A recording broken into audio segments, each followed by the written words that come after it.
pada dasarnya kan tiap-tiap partai politik punya histori, punya sejarah, termasuk tadi ternyata PKS dan PKB pernah kerjasama di kabinetnya Pak SBY dulu. Begitupun tadi Anda sampaikan PKS dan Demokrat sahabat lama sekali tuh, ketika bersama-sama di pemerintahan, tapi juga kemarin bersama-sama sebagai partai oposisi. Jadi kita sangat membuka pintu apabila nanti suatu ketika Demokrat memutuskan untuk bersama-sama lagi.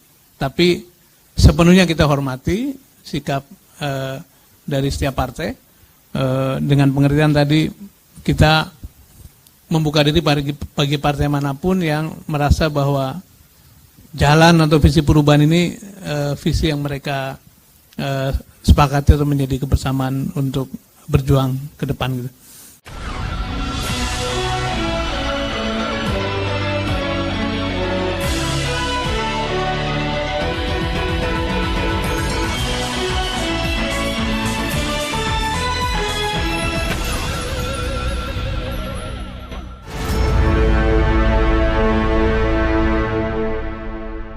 Assalamualaikum warahmatullahi wabarakatuh. Terima kasih kepada teman-teman semua, rekan-rekan media. Selamat datang di Rumah Koalisi Perubahan pada Sabtu pagi ini. Alhamdulillah kemarin musyawarah Dewan Syuro ke-9 PKS sudah dilaksanakan. Hasilnya alhamdulillah Partai PKS telah mengukuhkan dan secara official memberikan dukungannya kepada Baca Pres dan Bacawa Pres Anies dan Caimin. Dan pada pagi ini acara ini merupakan kelanjutan dari musyawarah Majelis Syuro ya. Kita akan berdiskusi lebih lanjut dengan suasana yang lebih rileks di Sabtu pagi ini, mendengar lebih jauh arah dan gerak dari Koalisi Perubahan dari Bapak Sudirman Said yang sudah hadir pada pagi hari ini. Mungkin tanpa panjang lebar waktu dan tempat kami persilakan kepada Pak Sudirman. Monggo Pak. Terima kasih Mas Noki dan juga Mbak Hani. Saya buka dengan salam. Assalamualaikum warahmatullahi wabarakatuh. Selamat pagi, salam sejahtera untuk kita semua. Mungkin sedikit meluruskan, acara ini memang kelanjutan dari proses yang terjadi, tapi musyawarah Majelis Syuro sudah selesai kemarin ya, dan sudah mengumumkan hasilnya. Ini kami di Koalisi Perubahan, khususnya dari timnya Pak Anies, ingin menyampaikan beberapa hal yang merupakan tindak lanjut atau langkah-langkah berikutnya setelah diumumkan Majelis Syuro itu. Pertama, atas nama tim Pak Anies Baswedan, juga atas nama relawan dan seluruh pendukung, kami ingin menyampaikan rasa syukur yang mendalam karena dengan selesainya musyawarah Majelis Syuro kemarin, Partai Keadilan Sejahtera, dan secara resmi mengukuhkan pasangan Anies Baswedan dan Muhaimin Iskandar, maka kita merasa bahwa keraguan di masyarakat akan terhapus, yang seolah-olah mengatakan Pak Anies akan terus-menerus dihalangi, kemudian akan mendapatkan berbagai halangan, tapi alhamdulillah satu demi satu, langkah demi langkah, akhirnya kemarin dengan bulat 3 partai yang jumlah kursi maupun suaranya cukup signifikan, jauh melampaui syarat minimal dari KPU, menyepakati atau meresmikan pencalonan 2 pasangan ini. Itu artinya satu progres yang bagi kami patut disyukuri.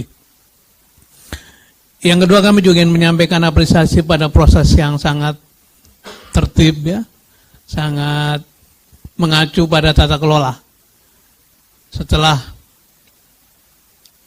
Nasdem dan PKB bersepakat untuk mengajukan calon, yaitu Pak Anies Baswedan dan Bapak Abdul Muhaimin Iskandar sebagai baca pres dan bacawa pres dilaksanakan di Surabaya pada tanggal 2 September ya.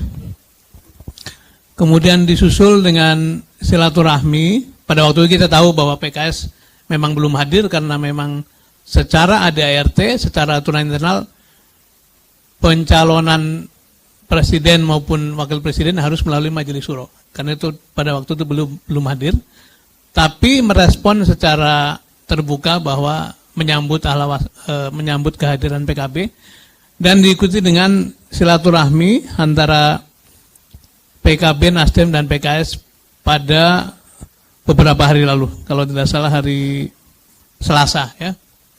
Kemudian kemarin diikuti dengan Majelis Syuro. Itu artinya tahapan-tahapan yang saling menghormati, saling respect antar partai politik pengusung terjadi, dan bagi kita semua ini patut kita syukuri karena memberi atmosfer politik yang sejuk, yang menjaga keadaban, saling menghormati, saling respect, dan tapi akhirnya menghasilkan keputusan yang melegakan semua pihak, terutama dari proses pencalonan Pak Anies maupun Pak Muhaimin.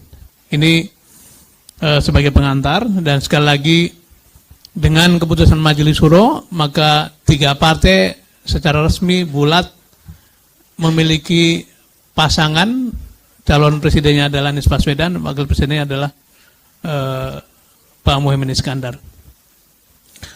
Secara spektrum basis pemilih, koalisi ini yang terdiri dari Partai Nasdem, PKB, dan PKS merepresentasikan bersatunya kekuatan dalam spektrum yang luas, spektrum kebangsaan, spektrum keumatan yang makin hari makin solid, memberi warna yang berbeda-beda tetapi saling menguatkan, saling melengkapi. Itu yang ingin juga kami katakan. Yang kedua yang ingin juga kami sampaikan adalah melihat background dari keduanya. Ini duanya tokoh muda yang punya background aktivis ya. Pak Anies tumbuh dari social service, menjadi penggagas Indonesia Mengajar, menjadi rektor, menjadi pendidik. Kemudian ketika masuk ke pemerintahan menjadi Menteri Pendidikan dan Kebudayaan. Kemudian melanjutkan pengabdiannya pada negara melalui perannya sebagai gubernur, memimpin daerah. Tapi begitupun Pak Muhaimin, backgroundnya juga aktivis mahasiswa, keduanya sama-sama aktif di UGM dulu, kemudian masuk ke Ormas, memimpin PMII, masuk KNPI, masuk ke politik, mimpin partai 15 tahun lamanya, pernah jadi menteri, pernah jadi wakil ketua DPR, wakil ketua MPR. Jadi keduanya memberi satu background bahwa mudah-mudahan ini akan menjadi simbol dari kembalinya watak sosial dan pergerakan dalam pengelolaan negara. Karena kita harus terus menjaga agar negara ini dikelola dengan watak sosial, watak pergerakan. Untuk apa? Untuk semata-mata mengabdi pada kepentingan rakyat banyak, demi mewujudkan keadilan sosial sebagaimana yang dicita-citakan oleh para pendiri bangsa. Jadi saya garis bawahi bahwa keduanya menjadi simbol atau menjadi momentum bagi kembalinya watak sosial dan pergerakan dalam pengelolaan negara. Itu kita syukuri sebagai satu nuansa baru, insya Allah. Yang lain juga ingin kami sampaikan bahwa Anies Caimin ini sudah menjadi singkatan otomatis di mana-mana disebut apa? Amin gitu ya. Amin ini di samping akronim tapi juga mengandung nilai doa. Jadi dengan gampang orang di mana-mana kalau ada orang memberi harapan tentang kebaikan, tentang perbaikan, maka orang langsung merespon amin gitu. Jadi ini kita syukuri juga sebagai satu anugerah karena ternyata kalau disingkat amin dengan gampang orang akan mengingatnya dan mengikutinya. Dan insya Allah di berbagai tempat, di berbagai event, berbagai orang berkumpul, doa itu akan dipanjatkan oleh banyak orang. Dan itu artinya jalan kepada kemenangan mudah-mudahan makin terbuka. Saat ini kalau boleh disampaikan bahwa dengan 3 partai dan pasangan yang sudah utuh, maka pasangan Anies Baswedan dan Muhaimin Iskandar adalah pasangan yang sudah siap mendaftar ke KPU. Kami di koalisi sedang menyiapkan administrasi supaya pada waktunya begitu KPU membuka loket pendaftaran, seperti dikatakan Pak Surya Paloh, kita akan menjadi pasangan yang pertama kali mendaftar, insya Allah. Mudah-mudahan sampai pada titik yang kita tunggu tadi. Yang terakhir, kalau dihitung persyaratan, maka seperti kita ketahui pada Pileg 2019, Nasdem memperoleh 12,6 juta suara atau 9,05% dengan kursi 59. Kemudian PKB mendapatkan 13,57 juta suara atau 9,69% dengan kursi 58. Sementara PKS mendapatkan 11,49 juta suara dengan presentasi 8,21 dan 50 kursi di DPR. Total perolehan suara ketiga parpol ini kalau dihitung mencapai 37,72 juta suara. Sementara itu kalau dihitung dari kursi, maka kursinya sudah mencapai 167, yang itu artinya melampaui ambang batas minimal yang memerlukan 115 kursi untuk syarat presidential threshold. Nah, dengan ini semua secara partai kita sudah sangat memadai, sangat signifikan. Secara pasangan kita sudah lengkap, tinggal menunggu waktu-waktu ke depan untuk mengikuti seluruh proses yang disyaratkan oleh KPU. Pada kesempatan ini juga kami ingin menyerukan, mewakili Pak Anies menyerukan kepada teman-teman relawan untuk terus bergerak, berkonsolidasi, memperkuat barisan, merapikan barisan dengan menuju titik-titik terdepan dari proses pemilu lagi nanti. Jadi sudah dibentuk di kabupaten, nanti ke kecamatan, kelurahan, desa, sampai pada TPS-TPS. Begitupun kepada seluruh warga, komunitas, organisasi apapun yang sejalan dengan cita-cita dan visi perubahan, kami mengundang partisipasi untuk memperkuat, saling memperkuat. Dan dengan ini semua mudah-mudahan kedua tokoh muda ini, tokoh nasional ini benar-benar bisa dibimbing, ditopang, didukung oleh sebanyak mungkin masyarakat untuk mewujudkan visi perubahan itu untuk Indonesia yang lebih baik, Indonesia yang lebih makmur, lebih adil, dan lebih sejahtera. Itu yang bisa disampaikan, silahkan kalau ada yang mau ditanyakan. Terima kasih, saya kembalikan pada Mas Noki. Terima kasih Pak Dirman. Mungkin kita langsung buka 1-2 pertanyaan dulu mungkin. Yes. Nama dari mana, Mas? Ya. Selamat siang Pak Sudirman dan teman-teman. Saya Rian dari CNN Indonesia, Pak. Tadi disampaikan pas dengan resminya PKS mendukung baca pres dan bacawa pres Anies Muhaimin, sudah siap mendaftarkan ke KPU jika dibuka. Pertanyaannya begini Pak, apakah sejauh ini timnas tokoh-tokoh yang akan mengisi tim pemenangan Anies Muhaimin itu sudah ada nama-namanya Pak? Seenggaknya bocoran lah Pak, update untuk saat ini Pak. Yang kedua sama ini Pak, soal survei Pak. Ya ini meskipun sudah sering lah Pak. Dan pemenangan juga ditentukan juga seluruhnya oleh survei. Bagaimana respon terhadap hasil-hasil survei yang selalu menduduki Anies itu di bawah Pak dibanding calon-calon lain? Itu aja Pak, terima kasih.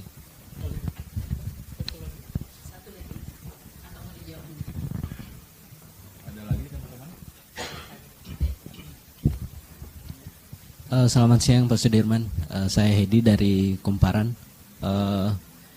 Ini mungkin beberapa kali dijawab Pak Anies juga mungkin, tapi dari tim mungkin bagaimana melihatnya soal bergabungnya PKS sama menyatunya PKS dan PKB begitu kan. Karena kalau di media itu kayak digoreng seperti minyak dan air katanya begitu. Jadi ini gimana maksudnya mensosialisasikan timnasnya sendiri, Pak Amin ini mensosialisasikannya ke masyarakat bahwa ya PKB sama PKS itu bisa bersatu begitu. Ini kan sudah 3 partai juga dan kalkulasinya sudah jadi tadi Pak. Tapi ada kemungkinan nggak sih masih bertambah partainya begitu atau apa, masih jalin komunikasi atau enggak? Itu. Terima kasih. Kita jawab dua dulu ya. Mas Rian ya, makasih dari CNN. Mengenai tim nasional seperti dikatakan Pak Anies dalam proses pembentukan, dan Pak Anies membayangkan ini bukan seperti Superman gitu ya, satu orang yang tapi katanya seperti Avenger. Kumpulan dari orang-orang baik, orang-orang yang punya integritas, punya kompetensi, bersama-sama membentuk tim. Ini kita tunggu, ini domainnya partai politik tentu saja, dan mungkin dalam waktu dekat akan ada diskusi menuju ke sana. Tapi nama-nama tentu dalam proses identifikasi dan pada waktunya akan diumumkan. Mengenai survei, jawaban saya sama. Survei itu hanya salah satu dari alat ukur seberapa baik keterpilihan kandidat kita, dan pengalaman Pak Anies itu pengalaman yang anomali. Pada waktu DKI kita tahu bahkan sebagian besar lembaga survei meramalkan tidak akan masuk putaran kedua, ya, gitu ya, selalu nomor 3. Tapi ternyata berjalannya waktu, ada momentum, ada simpati publik yang terus menguat. Ini juga sama, kita cermati seluruh survei, kita apresiasi pada hasil apapun. Kami malah seperti tanda kutip menikmati underdog, ya. Supaya apa? Supaya relawan kita bergerak dengan lebih militan. Gitu. Tentu saja proses-proses di belakang layar atau yang juga mungkin muncul di publik, kita melihat semakin banyak dukungan-dukungan dari berbagai kelompok. Misalnya pada hari Selasa yang lalu itu Konfederasi Serikat Pekerja Seluruh Indonesia, itu organisasi paling besar, ya, itu menyampaikan dukungan resmi, dan itu setelah melalui diskusi-diskusi di daerah-daerah, mengakumulasi menjadi dukungan secara nasional. Kemudian tadi malam Pak Anies diundang oleh sekelompok pengusaha Tionghoa yang dengan bulat juga memberikan dukungan di satu acara tadi malam. Sebelumnya lagi ada di sini ada teman-teman dari Desa Bersatu yang akan juga dalam waktu dekat menyampaikan dukungan secara resminya pada waktu tidak terlalu lama ke depan. Jadi ini juga merupakan bentuk dari dukungan-dukungan, termasuk hadirnya PKB adalah bentuk dari penguatan dukungan, karena bagaimanapun kita tahu PKB sangat kuat di wilayah Jawa Timur dan Jawa Tengah, yang selama ini merupakan salah satu kekurangan kita. Jadi ini terus kita pantau, survei juga kita pantau kembali sebagai alat ukur, tapi kita tidak membuat kita pesimis atau punya suasana yang negatif. Kita terus optimis bahwa dari waktu ke waktu akan muncul dukungan lebih luas. Kemudian Mas Edi dari Kumparan, rasanya tidak ada suasana itu, tidak ada suasana minyak dan air. Bahkan kebetulan saya hadir dalam silaturahmi itu, suasana konvergensi, suasana menyatu, kompak, hangat, ya. Dan saya sangat terkesan dengan diplomasinya Pak Ahmad Sayhu ketika menyambut teman-teman PKB, mengajak hadirin menyanyikan lagu wajibnya PKB dan Nahdien, ya, Jalal Waton. Itu saya terharu betul, dan saya kira semua yang hadir terharu, karena itu artinya memang ada senyawa, ada kimia yang bersatu gitu. Kita tidak melihat ada masalah dengan itu. Bahkan mungkin ini satu persatu hari demi hari akan menjadi momentum bagi menyatunya seluruh spektrum keumatan gitu. Yang selama ini kan dikatakan PKB dengan PKS seperti ada jarak. Dan buktinya saya mengalami. Pada tahun 2018 kan saya maju sebagai gubernur kan di Jawa Tengah. Yang mendukung adalah PKS dan PKB. Mereka bekerja sama dan memperoleh suara yang tidak jelek sama sekali. Saya sebagai pendatang baru mendapatkan hampir 42%. Dan itu backbone-nya antara lain PKS dan PKB. Dan rasanya ini akan menjadi reuni gitu ya. Cuman skalanya lebih luas nasional. Itu Mas Edi. Terima kasih. Silakan.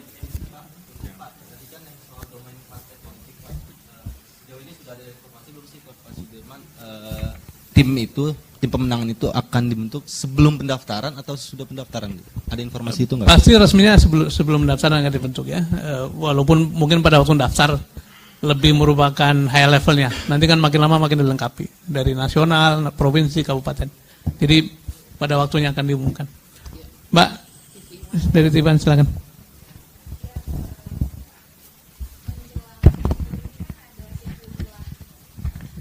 Menjelang pemilu kan ada sejumlah janji-janji pemilu yang sudah disampaikan oleh calon-calon gitu. Dari Anies Baswedan sendiri, dia berjanji untuk fokus memperbaiki keluarga di Indonesia. Kemudian Muhaimin Iskandar ini sebelumnya waktu masih bersama dengan Pak Prabowo begitu, dia menyebutkan bahwa dia akan memberikan BBM secara gratis kepada masyarakat, selain itu juga listrik. Apakah janji ini akan dilakukan olehnya dalam koalisi baru ini atau seperti apa Pak? Apakah sudah ada pembahasan? Gitu.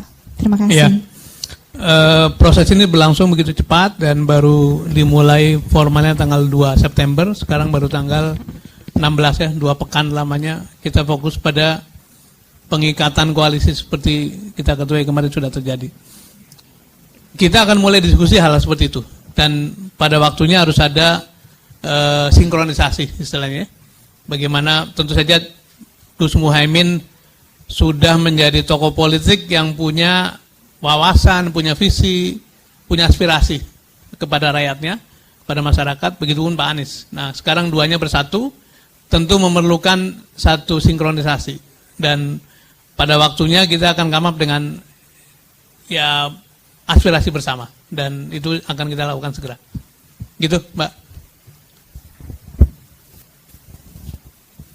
Dari yang lain?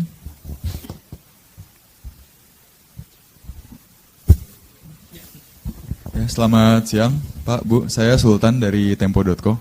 Pertanyaannya mungkin singkat aja sih Pak soal update jadwal pendaftaran Capres ya dari KPU. Itu ada update nggak dari KPU-nya, sama kalau dari Pak Dirman sendiri gimana menanggapi itu? Terima kasih. Ya, tentu kita terus memantau perkembangan di KPU. Dan prinsipnya mau dimajukan, mau tetap, mau dimundurkan kita siap untuk mengikuti seluruh aturan. Kita belum menunjuk LO resmi yang berhubungan dengan KPU, tapi kita punya sejumlah rekan anggota tim yang juga punya hubungan baik dengan teman-teman KPU. Tapi pada prinsipnya seluruh aturan yang diberikan oleh KPU sebagai penyelenggara pemilu kita akan mengikuti dan menyesuaikan. Tadi kayaknya masih ada satu pertanyaan saya yang ketinggalan, yang soal kemungkinan partai bergabung apa masih apa sudah ketutup pintunya begitu? Ya. Saya sering mengatakan ini kan di berbagai forum dan juga Pak Anies dan Pak Muhaimin juga mengatakan hal yang sama, bahwa membangun bangsa ini, menata bangsa ini pekerjaan yang sangat besar sekali. Tidak mungkin cukup diselesaikan oleh 2 individu namanya capres cawapres. Begitupun 3 partai gitu. Jadi kita terbuka pada semua partai politik yang mungkin pada waktu-waktu ke depan itu mempertimbangkan untuk bersama-sama kita. Karena kita masih punya waktu sampai pendaftaran kan. Bahkan sesudah pendaftaran masih ada waktu. Cuman mungkin bedanya kalau sebelum pendaftaran akan masuk dalam kategori partai pengusung gitu ya. Sesudah itu partai pendukung. Jadi kita sangat terbuka, bahkan dalam berbagai kesempatan Pak Anies dan Pak Muhaimin sempat juga mengatakan memiliki harapan besar kepada Partai Demokrat juga untuk kalaupun tidak bersama-sama dalam koalisi, satu ketika bisa bekerja sama dalam agenda-agenda besar yang pasti kita memerlukan banyak tenaga. Jadi kita, sepengetahuan saya ketika bicara dengan seluruh partai, tiga-tiganya mengambil sikap sama, terbuka bagi hadirnya kekuatan politik lain yang ingin bergabung. Cukup, Mas Edi? Ada lagi? Mas, monggo, silakan. Selamat pagi, saya dengan Ian dari Antara. Pak, tadi ada pernyataan soal KNPI sudah mendukung pasangan Amin. Apakah artinya akan ada pembicaraan dengan Partai Buruh, Pak? Atau malah sudah ada pembicaraan ke arah sana? Makasih, Pak. Pak, satu lagi. Ya, silakan. Di belakang, Pak. Ya. Di depan. Pak, saya Arif, Pak, dari Bisnis Indonesia. Arif, saya cuma ya. mau memastikan aja, Pak. Irisan ini terkait lebih banyak ke irisan pemilih sih, Pak. Kalau Pak Muhaimin Iskandar itu lebih banyak mungkin di Jawa Timur gitu. Kemudian pada waktu pemilu Pilpres 2019 kekuatan PKS, kemudian pendukung dari Pak Prabowo itu kan besar di Sumatera Barat, kemudian besar di Jawa Barat, semacam itu. Yang itu kemudian dan sampai sekarang posisi Pak Prabowo juga masih sebagai capres gitu. Artinya kan potensi irisan pemilih ini nanti akan seperti apa, Pak, yang akan diatasi oleh tim pemenangan gitu. Apakah karena kalau melihat dari PKS juga lebih banyak kan kekuatannya memang di kelompok-kelompok muda ini juga bagi harapnya nanti oleh tim pemenangan dari Pak Anies maupun Gus Imin gitu. Saya kira itu aja, Pak. Terima kasih. Ya. Mas Ian ya dari Antara. Arif juga dari Antara. Bisnis, sorry ya. Soalnya dua-duanya media yang serius. Ya. Yang lain juga serius juga gitu. Gini, saya juga ingin merespon, kali ini saya ingin merespon yang disampaikan Mas Said Iqbal ya. Jadi kami itu datang ke berbagai deklarasi itu karena diundang. Tidak ada usaha apalagi niat untuk mengganggu soliditas dari teman-teman buruh. Dan Mas Said Iqbal memimpin Partai Buruh, itu kita hormati. Tapi kan di luar sana juga banyak sekali kelompok-kelompok fungsional termasuk buruh, dan kami menghormati juga dukungan-dukungan dari kelompok-kelompok buruh yang lain. Jadi tidak ada pembicaraan selama ini dengan Partai Buruh karena prioritas yang kita tuju memang adalah yang memenuhi syarat di KPU, yaitu partai-partai yang memiliki kursi di parlemen kan. Nanti belakangan insya Allah kalau partai-partai lain ingin mendukung, kita terbuka gitu. Termasuk Partai Buruh, monggo kalau akhirnya bersepakat dengan pikiran kita. Tapi sama sekali kami tidak punya niat perbuatan untuk mengganggu kedaulatan Partai Buruh. Dukungan rekan-rekan buruh kepada Pak Anies itu dan Pak Muhaimin semata-mata karena mereka, para pemimpinnya di gerakan buruh itu cocok dengan visinya Pak Anies Baswedan, dan nanti kita lihat perkembangan ke depan. Kami akan terus berkonsolidasi dengan mereka karena mereka sudah menyatakan dukungan dan akan berbagi tugas untuk memenangkan ini. Mengenai irisan pemilih tadi Mas Arif, itu satu keniscayaan bahwa pada akhirnya kita mesti bersaing dengan sehat gitu ya. Dan menurut saya, menurut kami Pilpres itu kan memilih individu. Jadi nanti irisan antar partai itu akan sangat dinamis gitu. Misalnya di dalam kelompok relawan ada namanya relawan KIB yang merupakan singkatan dari kuning hijau biru gitu ya. Bukan KIB Koalisi Indonesia Bersatu, bukan, tapi kuning hijau biru. Mereka adalah grassroots dari partai-partai yang secara resmi tidak mendukung koalisi ini, tapi grassrootsnya bersama kita. Dan rasanya hal seperti itu akan terjadi. Political party akan terjadi. Nah, begitupun tadi akan terjadi dinamika antar pendukung 3 calon, umpamanya nanti 3 calon betulan. Jadi kami merespon atau menyongsong dengan baik kompetisi yang sehat. Yang kita tawarkan adalah platform, program, visi misi, rencana-rencana ke depan, gagasan, itu yang akan kita tawarkan. Karena itu saya ingin menyampaikan juga himbauan pada media nih. Kalau membandingkan calon jangan semata-mata angka terus-menerus gitu. Kan gitu kan? Selalu angka yang tapi kan katanya kita mau memperbaiki negara. Jadi apa programnya, apa gagasannya gitu. Apa yang disampaikan, ditawarkan oleh para calon juga penting untuk melakukan edukasi pada publik. Jadi Mas Arief, kita punya pandangan optimis bahwa grassroots-nya itu sangat berpihak pada Pak Anies dan apalagi Pak Muhaimin bergabung sekarang, itu akan makin kuat dari waktu ke waktu. Masih ada lagi? 1, 2? Ya, 1, 2, silakan Mas di depan. Sekarang lagi model lagi ya, rambut panjang gitu ya. Dari dulu Mas. Izin Mas Dirman, saya Vito dari Kompas.com. Kompas.com ya. Ada 2 pertanyaan. Yang pertama penegasan aja.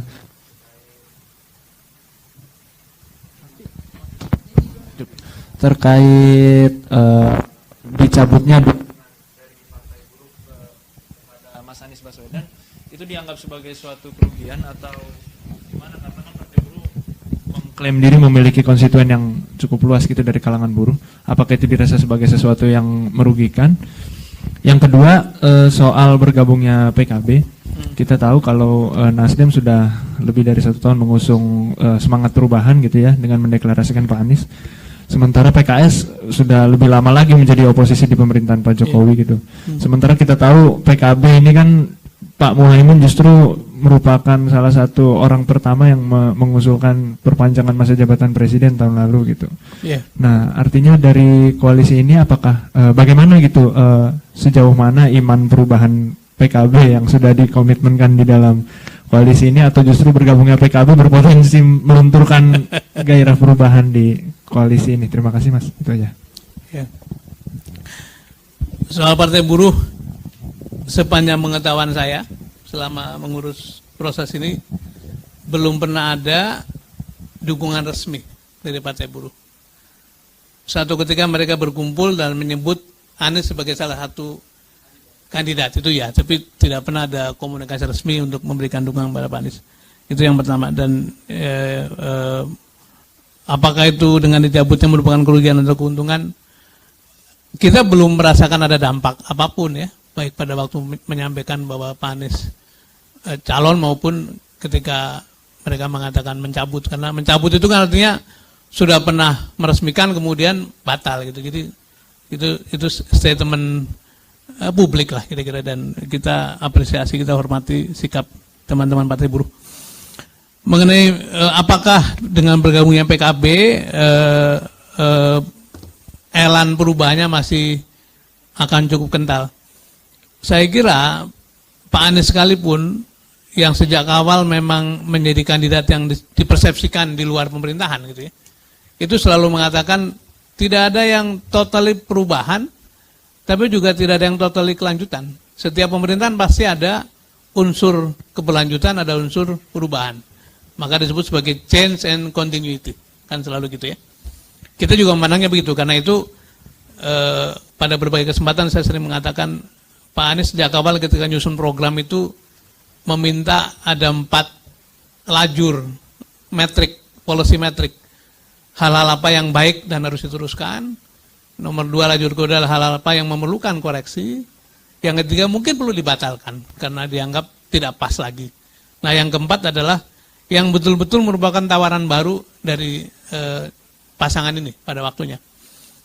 Saya kira, bukan saya kira, akan terjadi satu konvergensi antara pikiran-pikiran Pak Anies dan Pak Muhaimin yang kemudian mewarnai perjalanan tim kita ke depan. Dan pembaharuan, perbaikan, penyempurnaan itu satu kebutuhan, bukan karena ingin melawan yang sekarang, tidak.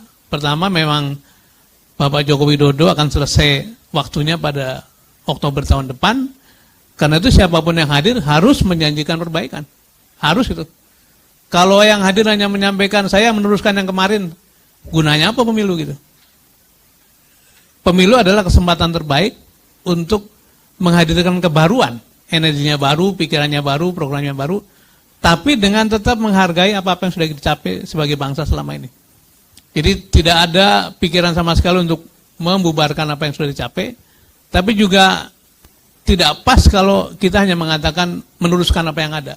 Jadi, nah kembali dengan komposisi 3 ini sebetulnya kata-katanya enak nih kalau saya boleh merangkai. Pemilu ini merupakan kesempatan bagi restorasi demokrasi supaya bangsa ini bangkit mencapai keadilan dan kesejahteraan gitu. 3 partai, keren ya. Restorasi demokrasi untuk kebangkitan bangsa untuk mencapai keadilan dan kesejahteraan gitu. Demokrasi ditata, bangsanya kita ajak bangkit, kemudian tujuannya adalah keadilan sosial. 3 partai ini menurut saya akan, karena kebetulan leadership timnya itu seumur itu mereka tuh, banyak warna-warna generasi muda, itu saya kira akan punya gairah yang kuat untuk menghadirkan kebaruan-kebaruan. Itu yang saya yakini, dan kami membaca interaksi body language antara keduanya di berbagai kesempatan kemarin, kita semua lega rasanya akan menjadi satu kekuatan yang sangat baik. Gitu, Mas. Terakhir ya mungkin ya, monggo.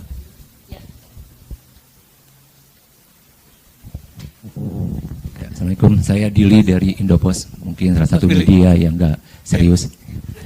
Serius, Indopos serius sekali.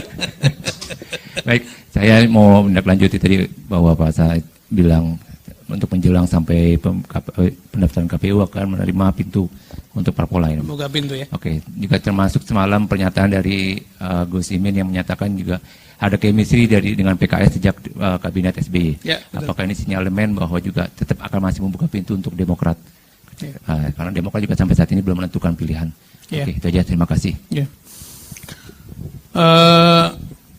Pada dasarnya kan tiap-tiap partai politik punya histori, punya sejarah, termasuk tadi ternyata PKS dan PKB pernah kerjasama di kabinetnya Pak SBY dulu. Begitupun tadi Anda sampaikan PKS dan Demokrat sahabat lama sekali tuh, ketika bersama-sama di pemerintahan, tapi juga kemarin bersama-sama sebagai partai oposisi. Jadi kita sangat membuka pintu apabila nanti suatu ketika Demokrat memutuskan untuk bersama-sama lagi. Tapi sepenuhnya kita hormati sikap dari setiap partai, dengan pengertian tadi kita membuka diri bagi partai manapun yang merasa bahwa jalan atau visi perubahan ini visi yang mereka sepakati atau menjadi kebersamaan untuk berjuang ke depan gitu. Gitu Mas Billy. Cukup saya kira. Teman-teman terima kasih sekali lagi, dan dukungan teman-teman untuk menyampaikan kabar baik, berita baik, dan membawa pemilu ini pemilu yang sejuk, menjaga keadaban, saya kira sangat penting. Saya ingin menutup dengan salam, saya kembalikan pada Mas Noki. Assalamualaikum warahmatullahi wabarakatuh.